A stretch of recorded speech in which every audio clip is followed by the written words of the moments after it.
something a little bit different. Since I've been playing Master Duel recently, since JURRAC came out on here, figured I'd try to do a deck profile for it. I'm doing this through my PS5, so hopefully it doesn't sound too bad, but figured I might as well give it a try, see how it goes, and maybe in the future can do more stuff like this. But before I get into the deck, if you haven't subbed to the channel already, definitely do that now. Drop a like, comment, all that good stuff. It all helps me out. And with that being said, I'll get right into the deck profile. So on this game, I've just been playing pure JURRAC for now, without any like the babies or anything like that.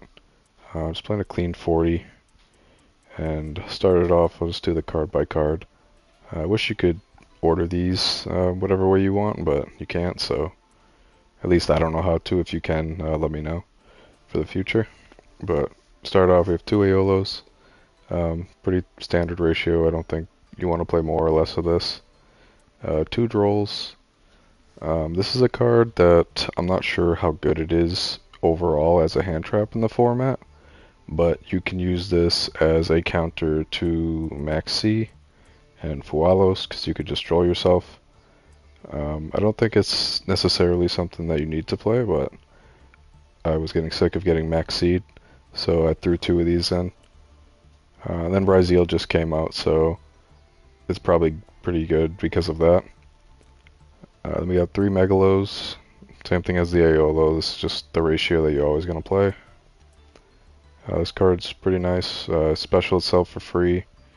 If you have a dinosaur, then sometimes you can discard two, including a JURRAC, and then draw two. That can come up more than you'd expect it to. And then when this card's destroyed, you can dump a JURRAC monster from your deck or extra deck to the grave, except for itself. So when that happens, you're going to be dumping this guy, which is like the main new card of the deck. And this gets you access to your meteor. So Megalo's really good. It combos with some of the cards in the deck as well, like Ovi for example. So it's a really good card. Maxi, two of them. I wish this card didn't exist. I would play Master Duel a lot more if it didn't, but it's still at two, unfortunately. Then we got three Ash. You see this in pretty much every deck, no matter the format, because Maxi exists. We got three Misk. This is the main difference between the TCG and Master Duel. Every other format besides TCG, which is what I primarily play, has Misk at 3. So it'd be really nice to get that in the TCG for sure, but having this at 3 helps so much in this deck. Just because you're not relying on this card resolving in the graveyard as much as you do with normal dinos that play like babies and stuff. So just being able to protect your JURRAC plays, since they all kind of happen on the field for the most part, is really good. And if this card wasn't at 3, I think Pure would probably not be a very viable option, to be honest. But since it is, I've been trying the Pure deck, and it's been solid. We got three Ovies. This isn't a one-card starter like Stego, but it does have quite a few two-card combos in the deck. If you have this plus Misk, it works. If you have this plus Megalo, it works, because you can dump the Stego off this and then bring it back off the Ovi, so that can get you into your JURRAC combos. And then starting with Ovi is really good when you have the Volcano, because that can just bait a hand trap, and then the Volcano can get you back into the Stego anyway. So I think it's a good card in this deck. You definitely want to play at least 2, but I think just for consistency purposes, you should be on 3. We got 2 Fuas. This could potentially be put at 3 instead of like the Drolls or something like that, but I didn't want too many cards to kind of conflict with too many like draw cards to go with the Drolls, so decided to just go split 2-2. But you could definitely play 3 of this. The Drolls would be like the first thing I'd consider taking out for sure. We got 3 Stego. This is like the main new starter of the deck. This is the 1-card combo. What you're trying to do kind of focuses around this guy, and what he does is during your main phase you can destroy a card you control, And if you do send a dinosaur from your deck to the grave, then you can special summon JURRACs from your hand or deck, except Stego, whose total levels equal the sent monster's level.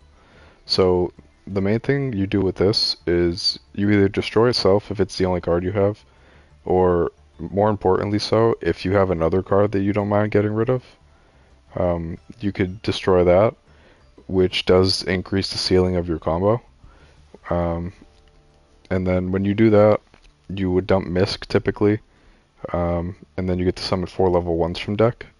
So in a perfect world, you have the 4 level 1s and the Stego, and then that's going to let you end on 2 Asteros on the field with an Astero in the graveyard set up already. So the 1-card combo is really good. It's hard to play through if you do resolve it. So I'll kind of go over what the Astero does more when we get to the extra deck, but this card's really powerful. I wish it didn't lock into dinosaurs like for every special summon. If it would have just been like extra deck dinosaurs, that would have been a little more better. But I think it's okay because the main gameplay that is doing is pretty good. Then it has another secret effect, I guess. When it's destroyed by battle, you can return a face-up card on the field to the hand. That can come up for sure as well, especially if people don't read. Then we got one UCT. This is the best main deck boss monster ever printed, in my opinion. So you just need to play one just to be able to search it and either whiteboards, close out games, and whatnot. I don't think you need to play more though, because we're not playing Double Evolution Pill or anything like that in this deck. Then we got the one nib. I like playing just one nib in this deck in Master Duel for the most part, just to give you something punishing to draw into off the Maxis and the Charmies. But I don't think you necessarily have to play the nib. We got 3 Fossil Digs. This is your Rhoda. Search any level 6 or lower dino from your deck. Not once per turn either, so if you open 2, you can use both, which is really good. Because you really just want to get to Stego and Misk together is like the ideal combination of cards, since it lets you kind of play through anything. We got 3 Volcano. I think this could be a 2 of or a 3 of, but decided to just max it out just for the most consistency possible. Another card you can consider playing is the Direct Impact, which is this one, which is a trap you can also set off the Astero. Since you're making 2 a lot more often in this version of the deck with the Burial Bicorn, that second card to set can come up a lot more, so this is definitely something to consider. I think as an interruption it ends up being win more a lot of the time, but I think it's fine to include though for sure if you want to, especially in the pure deck. I think it could have some value for sure. There's definitely been times where I wish I had it in the deck, but for the most part you don't need it. But if you want to cut like a hand trap or something, maybe you could just play 41 and throw it in there. I don't think it'll affect the math too much, but it's definitely a card to consider. But Volcano, I'll just go over this one real quick. During your main phase, you can destroy a dinosaur monster you control, and if you do, special summon a JURRAC from your deck. So this comes up to either get your play started to get you into the Stego 1-card combo, or when you set this off the Astero, you're going to use this mid combo in order to get a better end board. And then on your opponent's turn, or it could be on your turn as well, potentially, but if your opponent special summons a monster and they have activated 4 monster effects that turn, you get to special a meteor from your graveyard, or from your extra deck, and that's going to blow everything up on the field. And then it has another effect that if a JURRAC monster or monsters you control be destroyed by a card effect, you can banish a dinosaur from your grave instead, and that'll protect them. So sometimes you do want to use the protection effect, other times you want to let your stuff get destroyed so you can loop your meteors better. But it kind of depends on the game state, if you want to protect or not. Then 2 call by and a cross out. You have to play these because this card exists. Fun card, I love the minigame. Alright, we got 3 Imperm. Just another good hand trap. I think it's just solid across the board. And then finally 3 Dominus Impulse. This is the first dinosaur deck that can play this card, because it locks you out of effects of light, earth, and winds. And typically in the regular Dino deck, you have like Archosaur, which is a light. You have the babies, which are earth. So you can't really play a card like this. But if you notice by this deck, they're mostly fires, and then Ovi's a dark. The only card that it really stops you from using in the main deck is Conductor, since he's a light. But the cool thing is you can still attack everything with Conductor even if you used Impulse. So it really just cuts you off from the Book of Moon effect and from the effect that sends the cards that are in defense and deals 1,000. So you can still get around that. If you go first with Impulse, you can just set it, so you won't have to worry about that lock later on. But I think this card's extremely good. Just as a hand trap, it's one of the most powerful hand traps ever printed, in my opinion. If your deck can play it, I think it's just an incredible card. Just being able to negate summon things from your hand is kind of crazy to me. But that's it for the main deck. Just a pretty clean deck. And I think you could play other engines instead of playing it pure like Fiendsmith or Ryugi, but I just wanted to try the pure variant just because Misk is at 3 and I wanted to use Impulse mainly. But I think if you wanted to get slightly more consistency, you could opt to play Small World, which I'll go over real quick. You could play this card in the deck to kind of get a little more consistency. There's a few cards that don't really work as starting points to bridge into your cards that you want to, which is going to be Stego and Misk, but I think you have enough cards that it works. But if you find the deck isn't consistent enough, this is probably the card that I would add. Just maybe add like 2 of them or something like that. Because seeing Misk and Stego is like the most important thing. So if I were to want to get more consistency, I think this would be the card to play.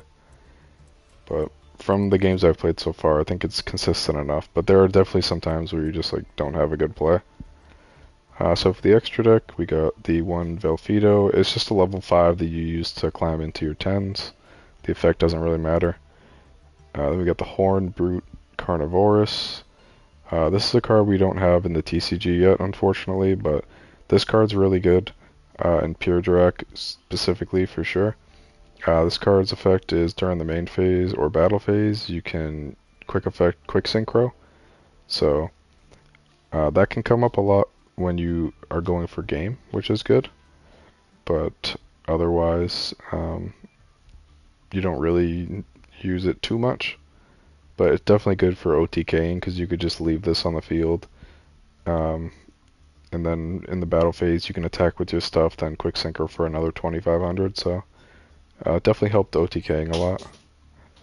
And then its other effect is when a monster declares an attack, it doesn't have to be itself. You can special a dinosaur from your hand, ignoring its summoning conditions, and then you're locked into dinosaurs.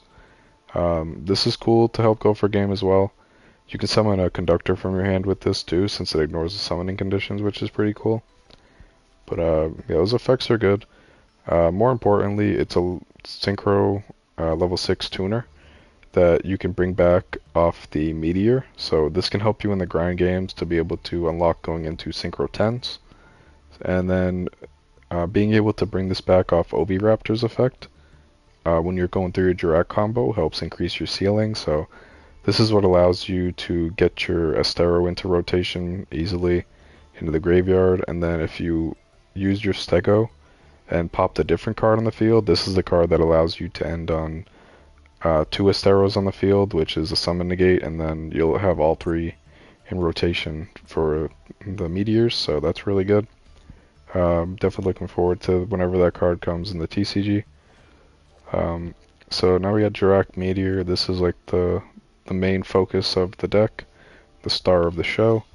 When this card's synchro summoned, you can destroy all cards on the field, then you can special a tuner from your graveyard. It blows up everything, including itself, and then depending on how many Esteros you have in rotation, you're either going to bring back a Megalo. So the second time you nuke the field, the Megalo will trigger to dump another Estero to get another nuke. And if you already have them set up, you can summon back the Bicorn and then end up using that on your turn 3. But yeah, the main focus of this deck is just nuking the field 3 times, and then when you go first and get to do that, it's usually enough. Then you can also hard make this card go in second to blow up boards. So if you have like a Stego combo, especially with Misk, it's really hard to interact with. So you can just nuke any board that you come up against and then kind of end the game from there. Then we got one Baron. I'm sure everyone knows what this card does, but like I said, you can bring back the Burial off the Meteor, and then your follow-up is typically going to be a normal summon Ovi to add your Conductor. So you'll have a Synchro 10 and a Conductor at your disposal on turn 3, and being able to go into Baron is really nice because it's a negate, and you could destroy things. So if you don't have enough for game for whatever reason, you have a Conductor and a Baron, which is going to be enough to stop pretty much anything after you already nuked their field 3 times. And then similar to that, playing a Chengying, it's another good generic Synchro 10 that can come up. You banish cards a lot in this deck, and this card gains 100 attack and defense for each card that's banished, and your opponent's cards lose stuff, so that's going to be getting upwards of an extra 1,000 and taking 1,000 of them pretty often. So I think it's a pretty good card that can come up. I think most of the time you probably make Baron instead since it's legal, but they're both pretty good. Then we got Astero. This is like the new guy. The main thing that kind of makes everything work. He's a Synchro 10. When it's Synchro summoned, you can set a JURRAC spell trap from your deck or graveyard. So in this deck, it's just Volcano. If you play the Impact, that would come up as well. And then it's not once per turn. So if you summon 2 of these, you can set a JURRAC card twice. And then its other effect, once per turn, when your opponent would special summon a monster or monsters, quick effect, banish 2 Dinos from your graveyard, negate the summon, and if you do, destroy the monster. Again, it says once per turn, but it's only once per turn per copy, so if you have 2 on the field, you can do the summon negate for both copies of the card. Then its other effect, which is the most important effect, is during your opponent's turn, quick effect, you can banish 2 JURRAC monsters from your graveyard, including this card, special summon a Meteor from your extra deck, and it's treated as a Synchro summon. So this is kind of how you get all the Meteors into rotation, and it's what lets you keep cycling through them. Because this card's not once per turn anywhere. It's just per copy, so you get to use all 3 of them in a turn. And the 3 booms are extremely powerful. We got Lagia, Dolka. These can come up sometimes. They don't come up too much, but it's nice to have the option. Dugares. This card's really good on turn 3 if you want to go for the OTK with it, because you can use the Aolo if it sticks. That's brought back off the Meteor, and that can tag out into a Stego, and then you normal summon your Oviraptor, add a Conductor. Now you have 2 level 4s and a Conductor on the field, and this can boost Conductor to 7,000 attack, and it has 1,200 itself, so 7,000 plus 1,200, it's 8k. Then we got the Grenosaurus Giga Cannon. This card can come up to end games because it deals 1,000. So if you're going second and you like hard make a Meteor, you can attack with Stego, Ovi, and Conductor, and that's 7k. And then you overlay the 2 4s into this, and you can proc it on your opponent's turn with the Stero or UCT, and that deals the last 1,000. Then there's other times where you're going first that you can randomly end on this, and then when you destroy it, it can pop a card on the field, so you can bring back a Megalo off the Meteor, and then this would trigger on a new chain and can just get rid of that Megalo immediately, so you can set up your next nuke right away. So it's a really good card in this deck, especially because you get locked into Dinos. There's not too many rank 4 options, and this is definitely the best one, but it's a pretty good card in this deck specifically. And then finally an SB, just is kind of thrown in. It doesn't come up too much, but I figured it was worth an inclusion just to have a Link monster in case you need it. But yeah, that's going to be it for this deck profile. Let me know if you liked this video or not, since this is my first time trying something on Master Duel and recording through my PS5, so hopefully it doesn't sound too bad, and yeah, just let me know. But thanks for watching, take care, peace.